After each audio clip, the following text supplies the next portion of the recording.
नमस्कार विद्यार्थी मित्रांनो, शिक्षक बंधूंनो आणि पालकांनो, गुरुकिल्ली फाउंडेशन या ऑनलाईन प्लॅटफॉर्मवर आपलं स्वागत आहे।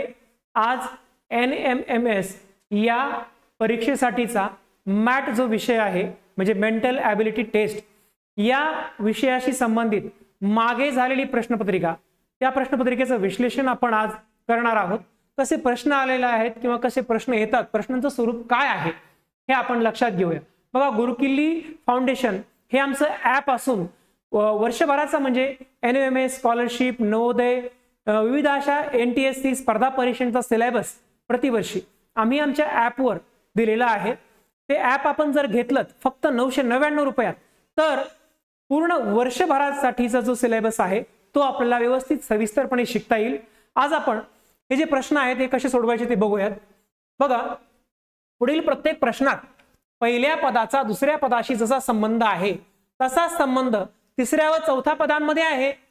हा संबंध विचारात घेऊन प्रश्नचिन्हाच्या जागी कोणता पर्याय येईल ते शोधा।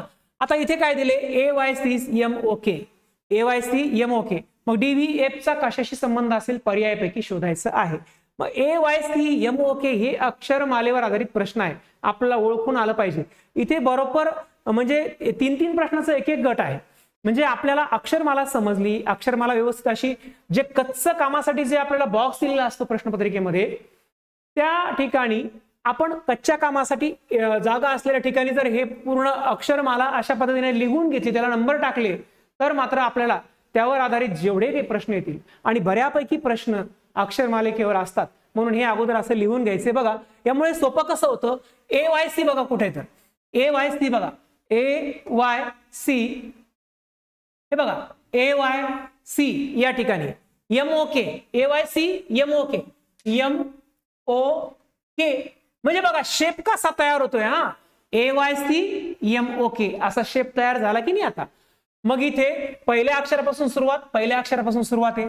मग DVF बघा, DVF कुठे, DV आणि F, DVF। मग आता इथे C नंतर म्हणजे चौथ्या अक्षरापासून DVF सुरुवात झाली ना, मग या ठिकाणी चौथा अक्षर कोणता आहे, MNKJ या ठिकाणाहून सुरुवात होईल, JRH। मग इथे पर्याय कुठे, JRH आहे ना, आहे काय पर्याय आहे JRH, पर्याय क्रमांक 4 हे याचं उत्तर असेल। बघा, अक्षरमालेवर हे प्रश्न आधारित आहेत। प्रश्न दुसरा बघूयात, AYBZMOLN तर EUFV पुढे काय येईल। बघा, या ठिकाणी AYBZ आपण करून बघूयात, AYBZ बघा क्रॉस झालं एकमेकांशी। इथे AYBZ जर आपण असं लिहिलं ना तर AYBZ जर आपण असं लिहिलं या पद्धतीने तर इथे AYBZ पुढे काय आहे, MOLN, MOLN इकडून सुरुवात झाली AY, आता इकडून MO पासून सुरुवात होते MOLN। मग आता इथे EUFV, EUFV या ठिकाणी कितव्या अक्षरापासून सुरुवात केली, ABCDE पाचव्या अक्षरापासून AUFV। मग इथं पण पाचवं अक्षर बघा, 1 2 3 4 5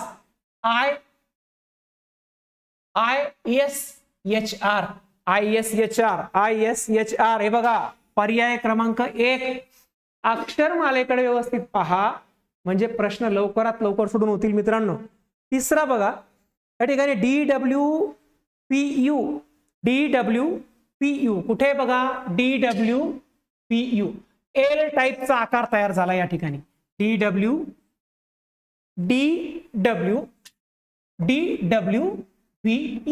याच्या पुढे 2 अक्षरे चाललोय आपण। इथे D चौथ्या नंबरला, पुढे काय JQRS, पुढे BYXW कुठे बघा, आता दुसऱ्या अक्षरापासून सुरुवात, BYXW इथून दुसऱ्या अक्षरापासून सुरुवात करू आपण, LOPQ आहे का, LOPQ कुठे आहे बघा, LOPQ पर्याय क्रमांक 3। अशा पद्धतीने लवकरात लवकर प्रश्न आपले सोडून होतील। एका मिनिटाच्या आत एक प्रश्न सोडून होईल, फक्त अक्षरमालेवर तुम्ही लक्ष केंद्रित करा। बघा, अक्षरमालेचा पहिला गट आतापर्यंत आपण सोडवलाय आणि कसं सोडवायचा ते आपल्याला नक्कीच कळालेलं आहे। पुढे जाऊयात आपण।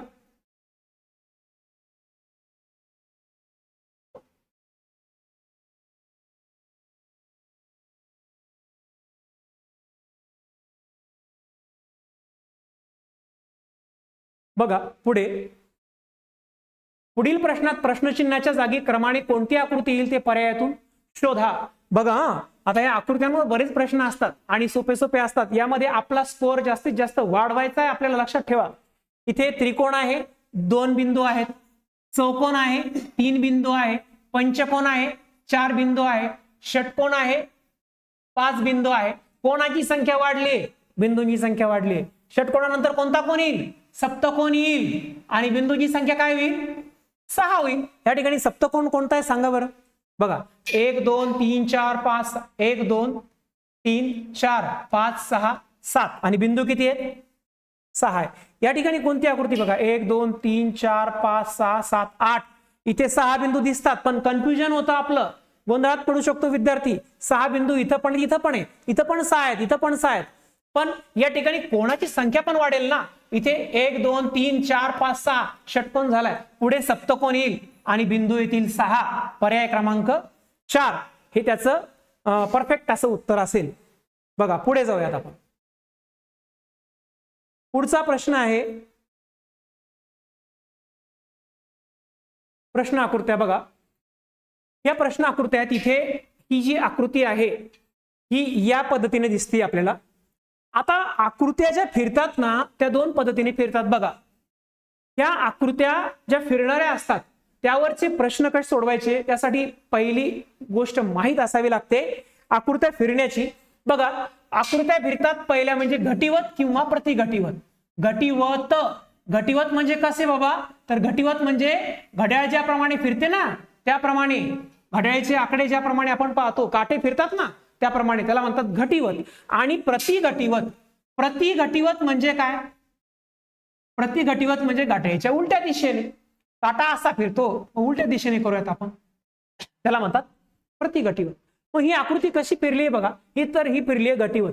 बघा ही आकृती अशी आडवी झाली आहे आणि या ठिकाणी आडवी होताच हिची एक रेष या ठिकाणी सरळ झाली आहे आणि हा शेप या ठिकाणी आलाय. पुन्हा ही उभी झाली म्हणजे घड्याळाच्या दिशेप्रमाणे फिरली आहे, पण या ठिकाणी ह्या दोन्ही रेषा सरळ झाल्या.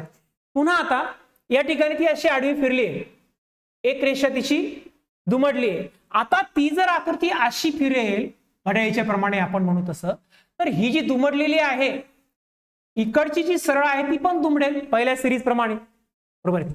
आणि दुमडल्यानंतर आता पुढचा भाग कोणता आहे, तर हा जो इथे जो काळा शेप तयार झालाय तो कुठे येईल, तर हा जो शेप आहे तो येईल बघा या इकडून ह्या साईडने अशा पद्धतीने. म्हणून अशी आकृती कुठे दिसते का आपल्याला, या ठिकाणी ही दिसते पण हिची एकच रेषा दुमडलेली या ठिकाणी. इथं 2 पाहिजेत आपल्याला, कारण तसं नियमाप्रमाणे होणार आहे सिरीज प्रमाणे. म्हणून याचं उत्तर असेल पर्याय क्रमांक 3 मध्ये बघा हे आपल्या आकृतीप्रमाणे उत्तराप्रमाणे आपल्याला दिसते. चला पुढचा प्रश्न. पुढचा 6वा प्रश्न आहे. तो प्रश्न कसा आहे बघा, या ठिकाणी इथे प्रश्न आकृती दिल्या आहेत त्याच्यामध्ये निरीक्षण करा बदल कसा झालाय तो. इथे या चौकोनामध्ये हा कर्ण दिलाय, तो कर्ण ह्या बाजूला गेलाय, मात्र हा बिंदू बदललेला नाही, त्याने आपलं स्थान बदललेलं नाही. आता या ठिकाणी ह्या रेषेनं या कर्णाने स्थान बदललेलं नाही पण बिंदूने स्थान बदलले, बिंदू आलाय खाली. पण बिंदूची येण्याची स्थान बदलण्याची दिशा कोणती लक्षात घेतली का तुम्ही, इथून तो कुठे आलाय, इथे आलेला आहे. आता मला सांगा इथं बिंदू आहे, इथे बदललाच नाहीये तो, इथे रेषेमध्ये बदल झाला, रेष गेली वरती, रेष बदलली तर रेषेचं स्थान बदललं पण बिंदूचं स्थान बदललेलं नाही. मग या ठिकाणी काय होईल आता, तर या ठिकाणी रेषेचं स्थान बघा इथे 2 वेळेस बदललेलं नाही, या ठिकाणी रेषे स्थान बदलले. या ठिकाणी उभी जर रेषा असेल 2 वेळेस रेषे स्थान बदलणार नाही. आपण जर ही आकृती अशी काढून बघितली तर या ठिकाणी ही जर आकृती आपण अशी काढून बघितली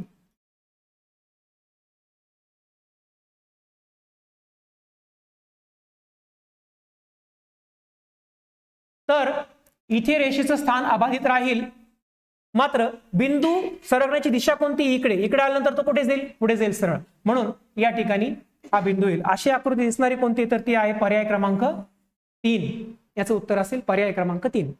चला पुढे.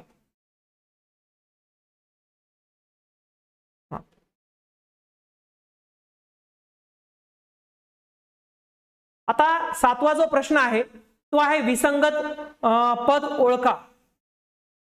इथे बघा विसंगत पद कसं ओळखायचं. त्यासाठी आपल्याला बघा कोणतंही विसंगत पद असो किंवा नंबर सिरीज असो किंवा पुढे क्रमाने कोणता अंक येईल नंबर येईल असं जर आपल्याला शोधायचं असेल त्यासाठी आपल्याला वर्ग घन मूळ संख्या हे सगळं आपल्याला माहित असलं पाहिजे. आता बघा इथे 101 दिसतोय आपल्याला. 101 कसं आलं हे आपण जर तारतम्याने शोधून बघितलं तर बघा 10चा वर्ग किती असतो. 10चा वर्ग 100. 10चा वर्ग 100. 100 अधिक 1 किती झाले 101. त्यामुळे दुसरं बघा इथे 4 आहे. 4 आणि 4चा वर्ग किती आहे 16. 4चा वर्ग 16. तर या ठिकाणी ना आपल्याला असं म्हणून चालणार नाही.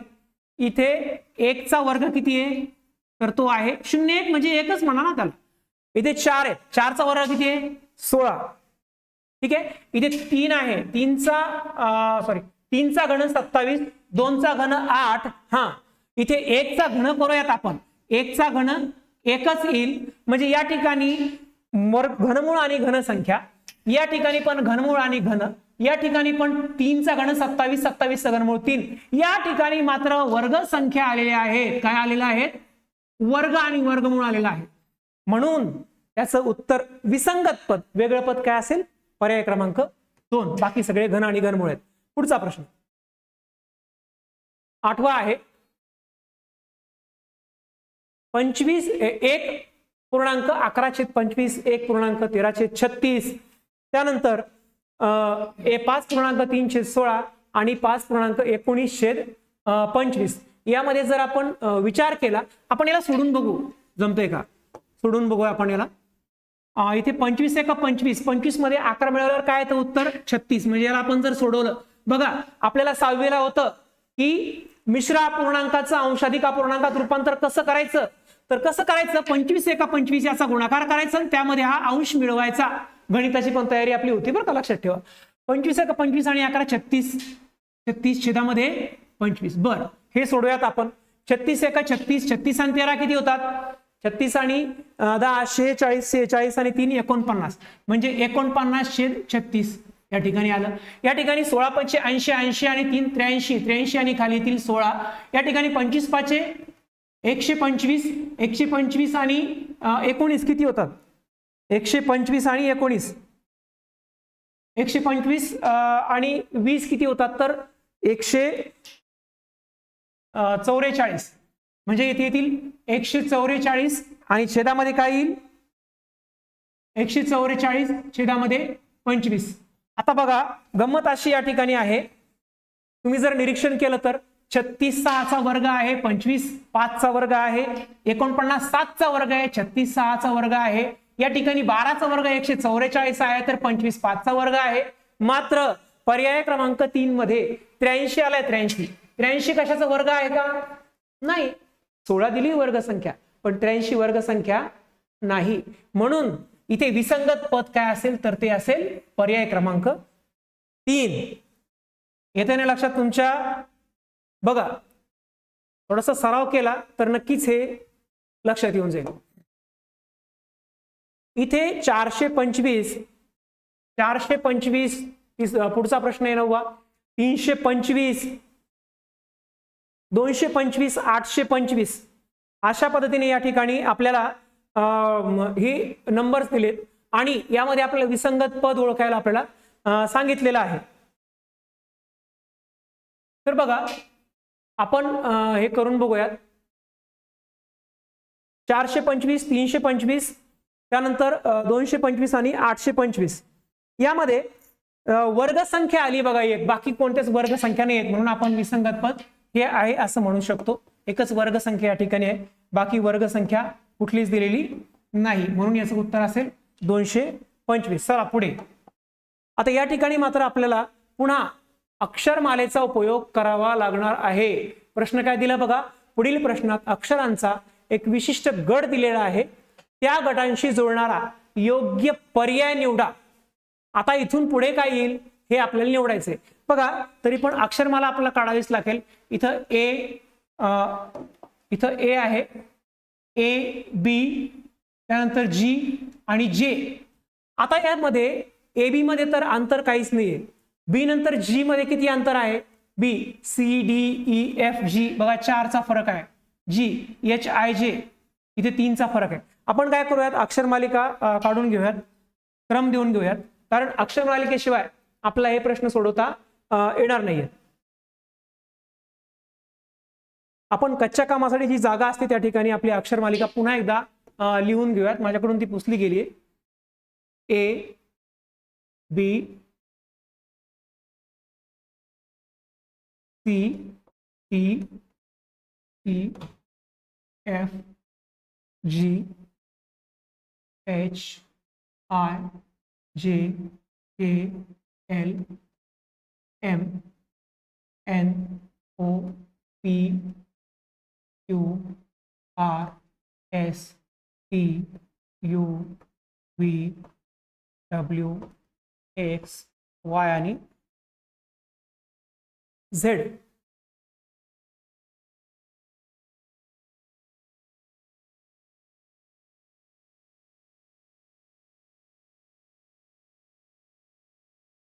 सर कट कर.